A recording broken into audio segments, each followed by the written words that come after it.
Assalamualaikum warahmatullahi wabarakatuh. Kami dari kelompok 3 ingin mempresentasikan hasil dari diskusi kami mengenai karakteristik minyak biji labu kuning yang merupakan hasil dari ekstraksi coklat. Untuk yang pertama ini kita akan memasuki pada bagian pendahuluan. Seperti yang kita ketahui, seiring dengan meningkatnya kesadaran akan pentingnya pengelolaan limbah, pertanian dan industri pangan, pemanfaatan sumber daya yang sebelumnya dianggap sebagai limbah kini semakin mendapat perhatian. Salah satu sumber daya yang berpotensi untuk dikembangkan adalah biji-bijian. Biji-bijian yang sebelumnya hanya dijadikan sebagai limbah sebenarnya itu mengandung beberapa komponen yang berpotensi menjadikan biji-bijian ini menjadi sumber minyak. Salah satunya adalah asam lemak esensial, antioksidan, dan senyawa bioaktif lainnya yang bermanfaat bagi kesehatan.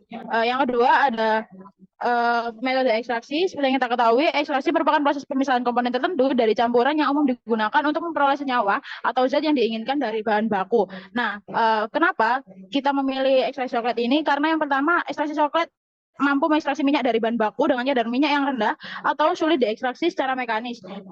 Kemudian, keunggulan dari metode coklat ini terletak pada kemampuannya dalam ekstraksi minyak tanpa merusak komponen penting seperti asam lemak tak jenuh, fitosterol, dan antioksidan yang sensitif terhadap panas. Kemudian dengan sirkulasi peralihan berulang-ulang dalam coklat ini, seluruh minyak yang diekstraksi menggunakan coklat dapat diekstraksi secara maksimal sehingga meningkatkan rendemen minyak yang dihasilkan. Selanjutnya ada minyak biji labu kuning. Jadi karakteristik kimia dari minyak biji labu kuning ini mampu menjadikan minyak tersebut menjadi alternatif yang dapat memberikan dampak positif bagi kesehatan. Kemudian karakteristik fisika dari minyak labu kuning ini mampu membuat minyak ini memiliki keunggulan dalam aplikasi kuliner yang lebih menarik. Next.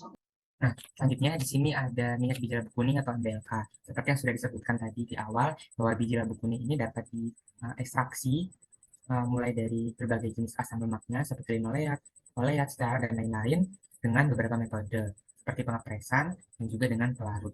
Nah, salah satunya adalah dengan metode ekstraksi sokletasi, di mana teknik ini digunakan untuk mengekstraksi senyawa lemak bebas dengan menggunakan parutan polar yang menarik lemak karena sifatnya yang non-polar. Proses ini terjadi secara terus-menerus dengan pendinginan balik yang stabil dan memungkinkan penimbangan ekstrak kering yang tepat. Selanjutnya, ada proses ekstraksi dari minyak biji labu kuning. Yang pertama adalah pencucian biji labu dan pengeringan dengan oven suhu 60 derajat Celcius selama 1 jam. Kemudian, kulit biji dikupas dan penggigi digiling hingga dihasilkan bubuk yang halus. Selanjutnya, 1 kilogram bubuk biji labu kuning diekstraksi dengan alat coklat dan pelarut endeksana. Nah, proses ekstraksi ini dengan suhu 60 derajat Celcius selama kurang lebih 4-6 jam hingga tetesannya tidak berwarna. Nah, terakhir, dilakukan pemekatan dan pemisahan dari pelarut dengan baterai evaporator suhu 30 derajat Celcius. Selanjutnya untuk karakteristik fisika minyak biji labu kuning, yang pertama yaitu ada warna, yang kedua ada titik didih dan titik asap, yang ketiga ada berat jenis, yang keempat ada indeks bias, dan yang kelima ada kadar air dan kadar kotoran. Untuk warna dari penelitian Abdullah et al. 2014 ini didapatkan nilai L yaitu 52,79, di mana nilai L ini menggambarkan intensitas hitam ke putih yang termasuk medium. Untuk nilai A didapatkan nilai 2,86 yang termasuk warna merah dari pergeseran warna merah ke hijau. Untuk nilai B mendapatkan nilai 26,04 dari pergeseran warna kuning hingga biru. Jadi penelitian Abdullah ini tidak dicantumkan untuk gambar dari hasil proses ekstraksi minyak biji labu kuning, sehingga kami mengambil dari penelitian Sucipto et al. 2018, yaitu dengan suhu 70 derajat Celcius dengan pelarut heksana, didapatkan hasil seperti gambar berikut. Kemudian untuk titik didih dalam penelitian Abdullah et al. 2014 didapatkan nilai titik didih 209 derajat Celcius dan juga titik asap didapatkan 119,5 derajat Celcius yang termasuk tinggi dan berat jenis didapatkan nilai 0,9. Selanjutnya untuk indeks bias dari penelitian Abdullah et al. 2014 dari minyak biji labu kuning ini memiliki indeks bias sebesar 1,5 pada suhu 25,9 derajat Celcius. Dan untuk kadar air dari penelitian ini didapatkan kadar air sebesar 8,9% yang tidak memenuhi SNI, di mana standar SNI sendiri yaitu untuk mutu 1 0,10% dan untuk mutu 2 sebesar 0,30%. Dari standar tersebut yang tidak memenuhi SNI akan terjadinya awu yang tinggi sehingga aktivitas bakteri meningkat dan daya simpan akan menurun. Untuk kadar kotor sendiri juga tidak memenuhi dari SNI yang telah ditetapkan, di mana standar dari SNI yaitu 0,05% untuk minyak kelapa sawit. Nah, pada kadar kotoran yang didapatkan dari ekstraksi minyak biji labu kuning dengan coklat dari penelitian Abdullah ini, didapatkan nilai sebesar 11,7%, sehingga diperlukan proses penyaringan untuk tahap selanjutnya. Baik, selanjutnya yaitu ada karakteristik kimia dari minyak biji labu kuning yang diekstraksi menggunakan metode Sochlet. Nah, yang diuji itu ada 3 uji. Yang pertama, komposisi asam lemak penyusun, aktivitas antioksidan, dan karakteristik gugus fungsinya. Next. Nah, untuk yang pertama, komposisi asam lemak penyusun itu diuji dengan menggunakan metode kromatografi gas spektrofotometri massa, di mana dihasilkan bahwa minyak biji labu kuning ini memiliki komponen asam lemak yang paling besar adalah asam oleat sebesar 36,29%, dilanjutkan oleh asam linoleat sebesar 30,32%, dan asam palmitat sebesar 27,89%.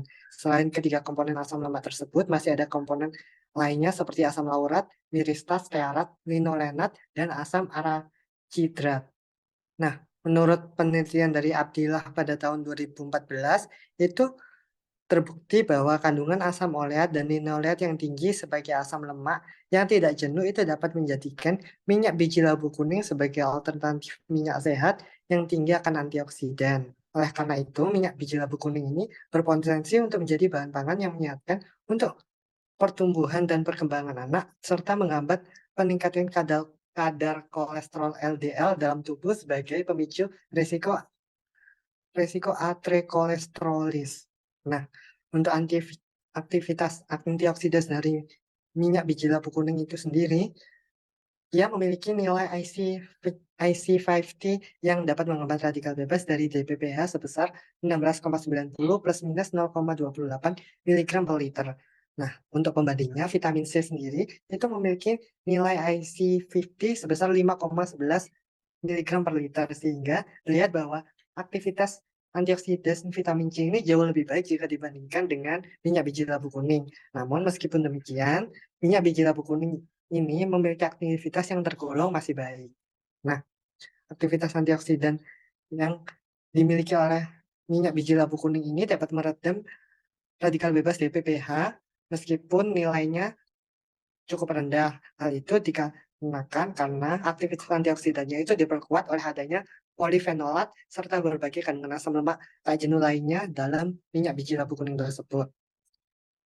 Berdasarkan penelitian dari Abdillah pada tahun 2018, minyak biji labu kuning yang diekstraksi dengan menggunakan Sochlet itu memiliki kadar polifenolat yang relatif kecil, karena itu dapat terjadi karena adanya pemanasan, sehingga kadar polifenolatnya itu dapat menurun akibat oksidasi. Selain itu, senyawa polifenolat ini juga merupakan senyawa yang relatif polar, sehingga mungkin untuk terlarut bersama pada pelarut nonpolar ketika proses ekstraksi. Nah, yang terakhir adalah karakteristik gugus fungsi.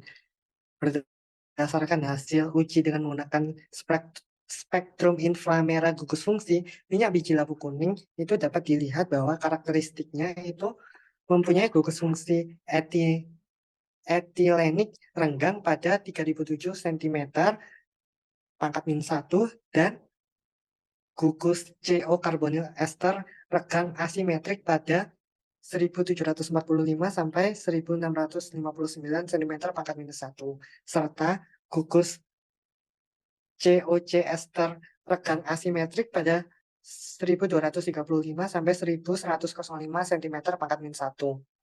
Nah, secara garis besar pola spektrum inframerah minyak biji labu kuning itu menunjukkan karakteristik ester asam lemak seperti kebanyakan karakteristik minyak nabati dan dicirikan khas pada daerah sidik jari.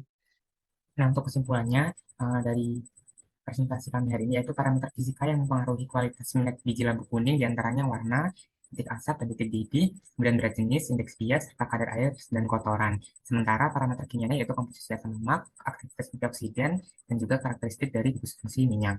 Nah, karakteristik MBLK yang dihasilkan melalui ekstraksi Sochlet ini hampir tidak berwarna. Di penelitian lain pada suhu 70 derajat Celcius, warnanya kemerahan karena terdapat pigmen karotenoid.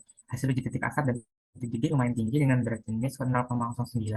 Kadar air dan kotoran NDLK masih belum memenuhi syarat SNI. Sementara komposisi asam lemak paling besar yaitu asam oleat, linoleat, dan palmitat. Aktivitas antioksidan yang cukup baik dan juga karakteristik ester asam lemak seperti minyak nabati pada umumnya. Sekian presentasi dari kelompok 3. Kurang lebihnya mohon maaf. Wassalamualaikum warahmatullahi wabarakatuh.